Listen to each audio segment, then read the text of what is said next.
बुलढाण्यातून आज सकाळी सायकल वारीचे उत्साहपूर्ण वातावरणात पंढरपूरकडे प्रस्थान झाले। या सायकल वारीला बुलढाणा अर्बनचे अध्यक्ष राधेश्याम चांडक यांनी हिरवी झेंडी दाखवली। सुमारे 500 किलोमीटरचा प्रवास 5 दिवसात पूर्ण करत वारकरी पंढरपूर येथील रिंगण सोहळ्यात सहभागी होणार आहेत। या सायकल वारीत 10 महिलांसह एकूण 100 सायकलपटू सहभागी झाले असून दररोज सुमारे 120 किलोमीटरचा प्रवास करून मुक्काम करण्यात येणार आहे। 17 देशात सायकल प्रवास करून इंडिया बुकमध्ये नोंद झालेले 75 वर्षीय संजय मयुरे हे या सायकल वारीचे नेतृत्व करत आहेत। विशेष म्हणजे विविध अधिकारी व कर्मचाऱ्यांचाही या वारीत उत्स्फूर्त सहभाग आहे। गेल्या 5 वर्षांपासून बुलढाणा ते पंढरपूर सायकल आनंद वारीची परंपरा अखंडपणे सुरू आहे।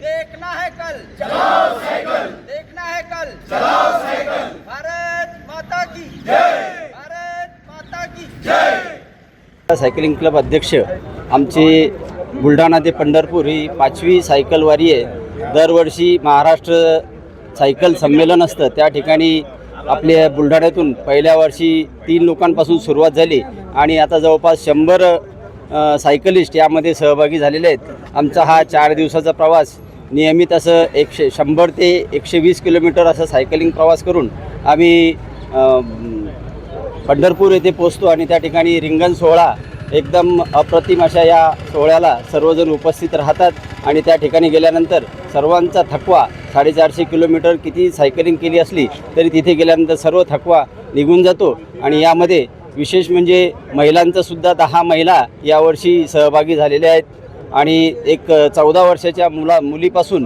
तर 75 वर्षाच्या युवकापर्यंत यामध्ये आमचे सगळे सायकलिस्ट सहकारी सहभागी झालेले आहेत। धन्यवाद। देखना है कल तो चलाओ सायकल या घोषवाक्याने बुलढाण्यामध्ये गेल्या 5 वर्षापासून बुलढाणा सायकल क्लब हा दरवर्षी पंढरपूरला जातो। अतिशय 20-25 लोकांचा सुरू झालेला क्लब आज 150 लोकांपर्यंत जाऊन पोहोचलेला आहे। त्यांच्या प्रचारामुळे प्रसारामुळे दिवसेंदिवस लोक सायकल चालवायला लागलेले आहेत आणि दरवर्षी बुलढाणा पंचायतर्फे यांच्या मुक्कामाची आणि जेवणाची व्यवस्था रस्त्याने 3-4 ठिकाणी करण्यात येते आणि पुढच्या वर्षी मला वाटतं 250-300 लोक जातील।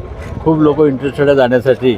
मी यांना आमच्या बुलढाणा परिवारातर्फे आणि समस्त बुलढाण्याच्या नागरिकांतर्फे शुभेच्छा देतो। धन्यवाद।